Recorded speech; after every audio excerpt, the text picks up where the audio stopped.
I hope that means that we have Tim on the show. Tim, are you with us? I found this article about I think it's a book thing, like a revision book thing for the British GCSE biology tests, and it mentions creationism. And if I read from it just a sec, there's a question. It's saying, creationists believe that each living thing was created individually and thus evolved. Part A, the argument might they put forward to back up their theory. Part B, explain why the fossil record of a horse is an argument against the creationist theory. Well, it says in this, obviously, it says creationist theory, which obviously creationism isn't. And this is in a textbook published by the examining body. It also gives a link to a creationist website. Do you think this might be a creationist here trying to get creationism into the schools here? Or is it just maybe a misunderstanding somewhere? Well, it sure doesn't sound like it's a very pro-creationist question, or based upon some exercise. I don't think creationism is coming out ahead. Notice that the question was stated as if creationism wasn't true. You never find that question in the United States simply because the First Amendment requires us to be religiously neutral in classrooms, and so you're not supposed to attack religion any more than you're supposed to promote it.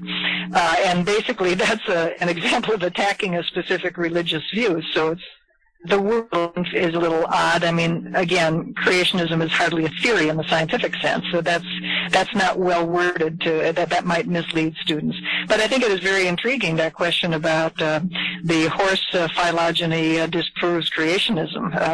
Fascinating. It's interesting that they would ask school kids that. Yeah, I would think that what disproves creationism is that, regardless about whether or not there is a God, as I said, that part is irrelevant. We know that, evolution is an inescapable fact of population genetics. We know that the flood didn't happen. We know that the Tower of Babel didn't happen as described. We know that both of these events were based on real stories and that they were exaggerated to death and that they were originally attributed to other gods. But that's a topic for another show, and in fact, I think we've already done that one. Yeah, I think in this case, it may not be the same kind of creationists trying to get creationism into schools as it is in America, because the majority of creationism, especially here in England, are actually Muslim. And I'm thinking there isn't the whole kind of separation of church and state like there is in America. And there's a much greater growing population of people who are Muslim going into places of educational power, so to speak. I mean, although it does say, explain why the fossil records of the horse is an argument against the creationist theory, I kind of get the feeling that there might actually be a way of them getting their foot in the door, because obviously if they went from a place where it's just evolution, and evolution's the only biological selection, to a place where creationism is a valid theory along with evolution, that would be too much of a step. I mean, I get the feeling this might just try to be them trying to get their foot in the door with the thin end of a wedge. They try and push it into something bigger. I was wondering if that is the case. Is there any kind of way to stop it from happening here? Well, your education system is different from ours, and that's something that I don't have direct knowledge of. But that's your first question. Who determines the questions on this exam? Who determines the curriculum for biology classes? Find out what is the intent of this exercise. It doesn't look that nefarious to me, but I could be wrong. Creationist presence in the UK than was previously thought, but it doesn't have anything like the influence there that creationism has here. There's also a growing problem with it in northern Belgium and southern Holland, and there's a group of young PhD students and philosophers at Ghent University who are very well versed in this and who are concerned about it. But again, it doesn't have anything like the influence there that it does here, and it especially does not have the high-level political support in Europe that we have for it in the United States. Well, perhaps I can just comment on that, because obviously being in the United Kingdom, I know a little bit about it. You're absolutely right. It doesn't have the same impact as it does in America. But there are a couple of disturbing trends. There are a number of creationist museums being set up. And of course, during the premiership of Tony Blair, a large number of faith schools were introduced as well. So it's something that, to say, is not as important here as it is in America, but something that we, I think, in the United Kingdom should be concerned about. I'd also like to point out that for you in the United Kingdom, that I understand that Harun Yahya, was a Turkish advocate of Muslim creationism, is currently touring your country. You might want to look out where he's going. And he is an extremely prolific author against evolution, and I featured one of his, I criticized one of his videos. It's laughable to me that someone of his ilk finds himself having to associate with Christian creationists in order to get his materials peddled in this country. It's just an amusing situation for me, and he is every bit as dishonest in his presentation and misguided in his presentation as any American evangelist. Yeah, so I think it's worth mentioning that Michael Behe did a fairly extensive tour of the UK last November. And events like that don't usually happen unless intelligent design people think that there is some prospect for them to make inroads in places where they visit. So I think it's worth pointing out that Michael Behe did make a visit to the UK last November. I think he got, from what I can tell, fairly extensive press coverage. We knew quite a bit about what was going on over there just from watching what he was doing on the internet. And when the intelligent design people make forays like that, it's usually because they're trying to cultivate supporters. And so I suspect that there may be something up between the Discovery Institute and creationists in the UK. Now, whether it will develop into anything, that's another question. But it's pretty clear that he was there because there was some interest in his work, and he was interested in promoting it. I think you also have to remember that for most people, there's not a clear and crisp distinction between traditional creationism and intelligent design. There is to us because we really pay close attention. But for most people, it's not that big a deal. In general, the British creationists have been of the young earth variety, and that's very clear from their website and the sorts of proposals that they've made. I don't find it surprising that they would have invited Mike Behe to speak. Mike has been invited to speak by a number of American young earth creationist organizations.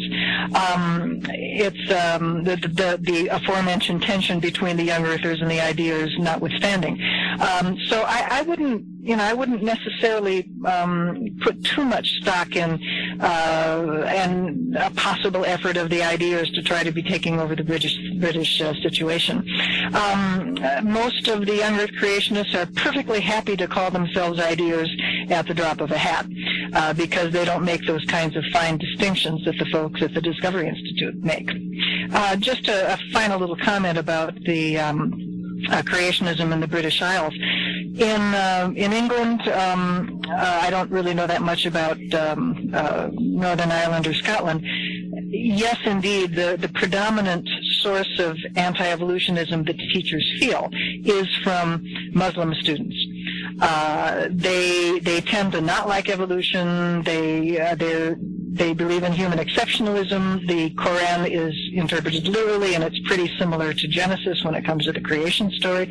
So they don't want to hear about evolution, and this has unfortunately, an intimidating effect upon teachers there, much as Christian anti-evolutionism has an intimidating effect upon teachers in the U.S.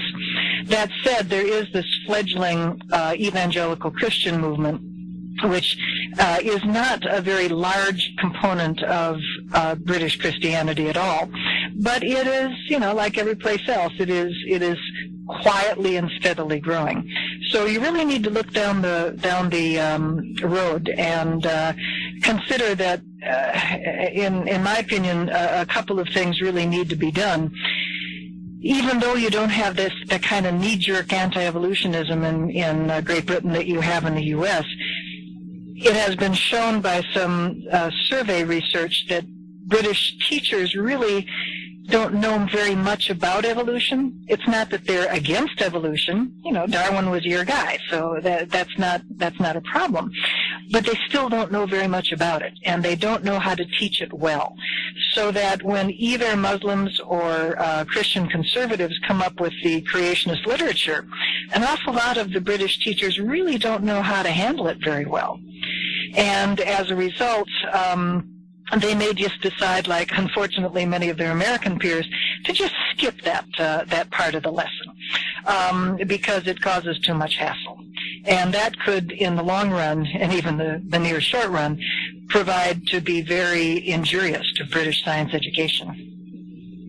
Yeah, what really bothers me, though, and I have to fess up on this, I was talking to some neighbors a couple nights ago, charming people.